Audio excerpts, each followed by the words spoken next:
Well, good morning. Today we are in the beautiful southern belle that is Charleston in South Carolina. It's a beautiful day. We're going to check out the French style architecture, the old-fashioned ambience and charm of the place, and wander around. I've got my map from the terminal, fantastic visitor's guide to Charleston, and we're going to go check it out. Now straight off the ship, heading to the left, we've come along to the park here. This is Waterfront Park. From the waterfront, we've got a fountain here, and we're going to go along and find the famous pineapple fountain.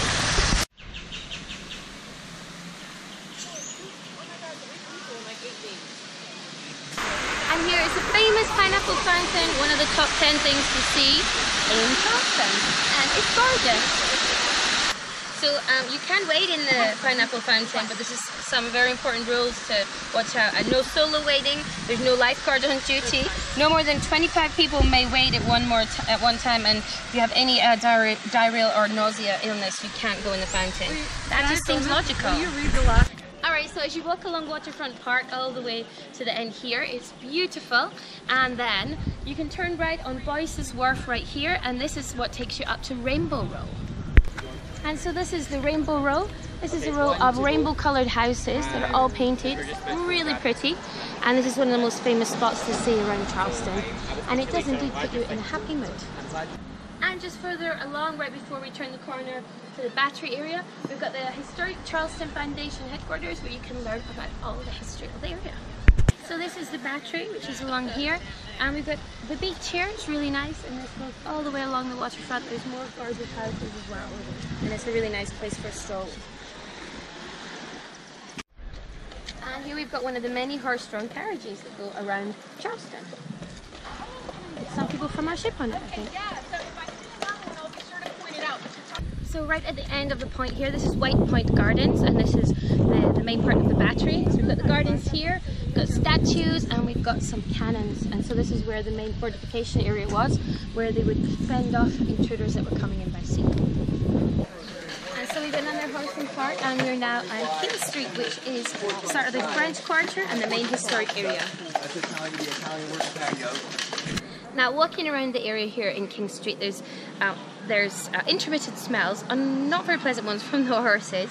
And then you've got these beautiful flowers which smell glorious, and you get this waft of them every now and again. So when you see them, smell them, they're lovely. So we're making our way through the 10 top things to do in Charleston. We've done 3 already, and we're now shopping on King Street. And this is the Preservation Society of Charleston. Nice little place to stop by and see a little bit of information about the history and some old-fashioned products and books about the place too. And dinosaurs didn't read Another Extinct Coincidence. And it's a really nice old library and a beautiful building. And as you go along King Street, there's loads of art galleries, including the Hidden Fine Art Gallery. There's lots of art by local artists and paintings of local scenes. And there's lots of art galleries along King Street as well, including this one. And as well as lots of art galleries, there's lots of antiques places along King Street, like this, with a lot of antiques, obviously, really pretty things, lots of different styles of trinkets and jewellery and housewares, plates, different things to take home.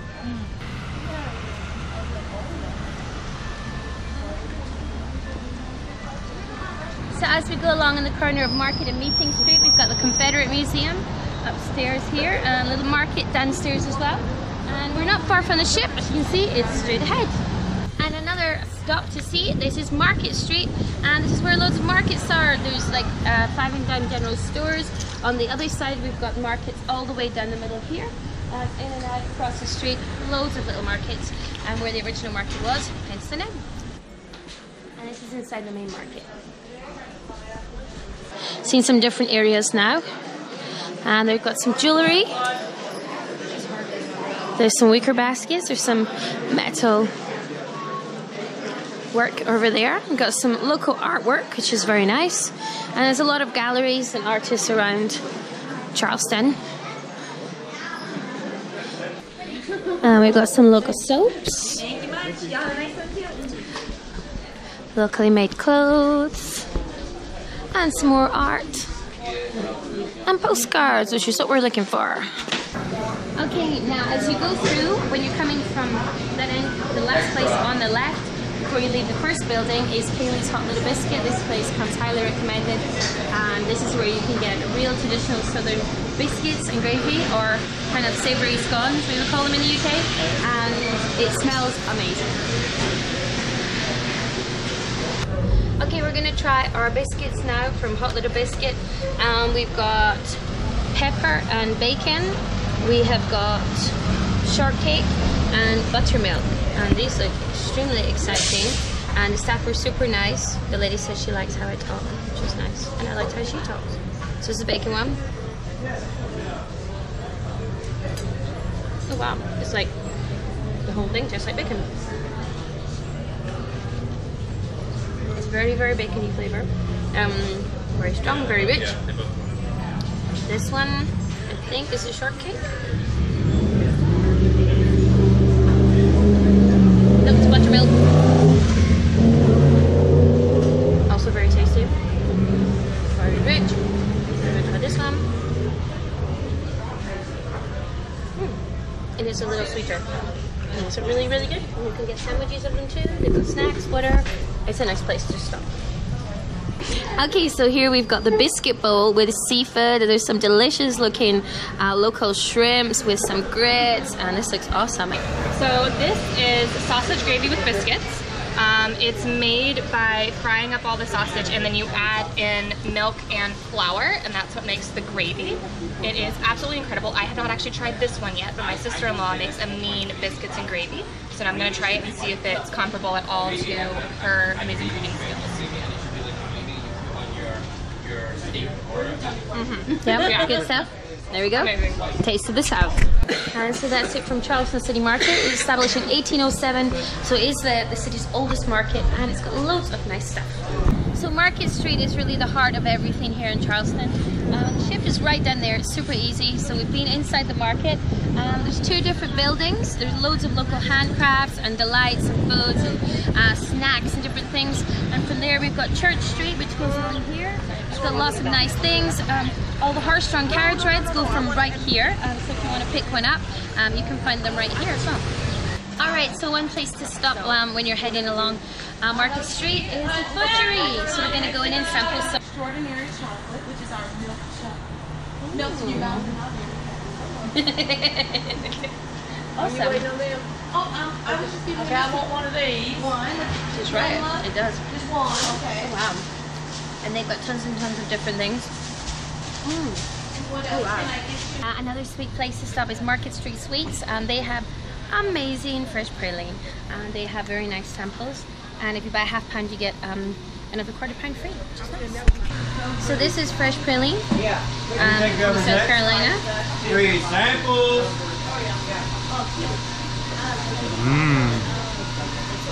Oh my god, it's amazing. Now I was looking forward to coming to Charleston thinking there's going to be lots of people and they're nice well-to-do hats, and there is quite a few, and here's where you can buy them. We've got a whole bunch here, and loads for gentlemen as well. So if you want to be well-to-do, southern lady or gentleman, come get your hat. Alright, so now we're in Bird's Bakery on Queen Street, and this is a local cookie place. They have lots of different flavors. Oh, thank you very much. And this is the key lime.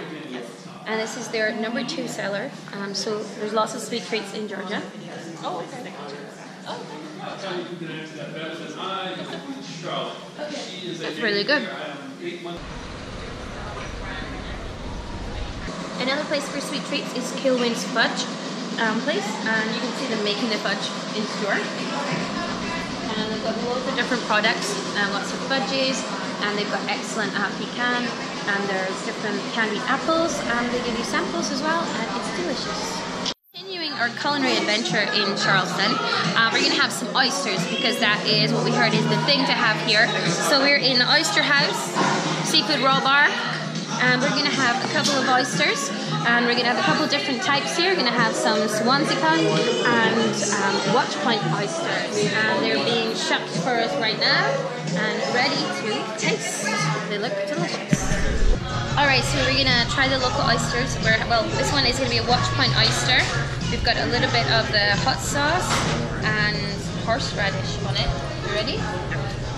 And lemon. Here we go.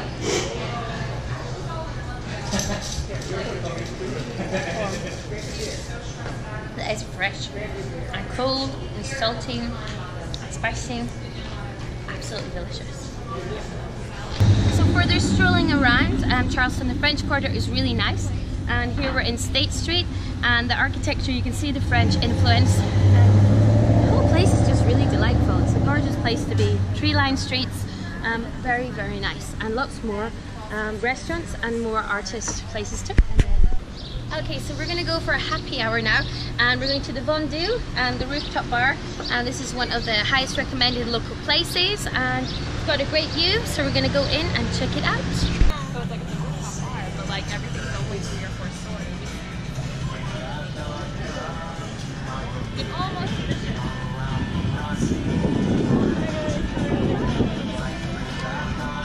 I'll give you a 10 minutes, okay? So this is the Vendu rooftop bar. Super nice. We just had a drink here for happy hour. You can see the ship, a great view of the city, and they even have some music in the afternoon. Alright, so we're gonna go for dinner now, and we're gonna go to this local place called Puggin's Porch Restaurant, and this has got a lot of really tasty local food. It was recommended to us by a local, so we're gonna go here for dinner and have some real South Carolina food. Alright, so we're having dinner now. We're having a real Southern Carolina fare in Puggin's Porch, which was recommended to us by locals. We've all got some local delicacies here. I'm gonna have some fried seafood. I got some shrimps in here, there's some scallops, there's some catfish, and there's some slaw with Brussels sprouts and everything in there. It looks delicious. Over here next got some shrimp and grits, real local thing.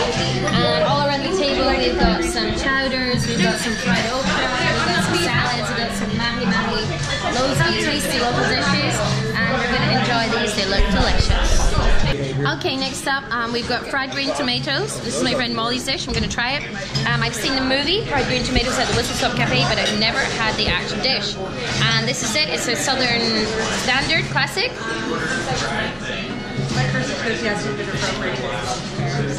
I can see why. It's really tasty. So we had a very nice dinner in Puggin's Porch restaurant, established in 1976, and we discovered that Puggin is named after the family dog who died in 1979. And he's buried right here on the porch, his porch, and it's a really lovely place to try some local food. Okay, so as you walk around Charleston, there's lots of very, very pretty churches. The Huguenot is one of my favorites. It's pink, it's lovely. They're all very close to the ship as well. We've got another one further down this way. On Queen Street in the French Quarter, and there's loads of them. Whether you're religious or not, the architecture is beautiful, and it's a really good part of the character of Charleston. Another local treasure is Buxton Books, a local bookstore that has a lot of books in general, and also about Charleston. And there's a book signing right now from local author Joanne Worley, which is really cool. So we're inside the bookshop now, and as I was saying outside, we're very lucky enough to have accidentally stumbled upon a local book signing. And this is one of our local authors. This is John Worley, who's from Charleston, and he's signing his book today, and it's his 4th book that he's had published. And so John, it's lovely to meet you. It's lovely to meet you. You too. And can you tell us a little bit about your book and what inspired you to write it?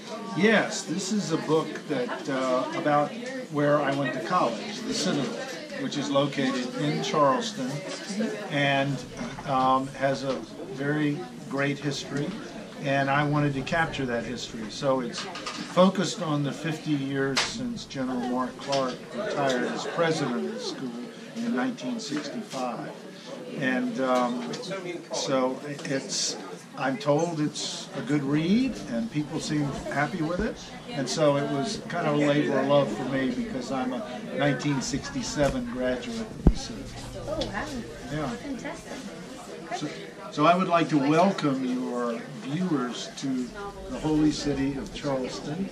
As you may know, there's no place like it.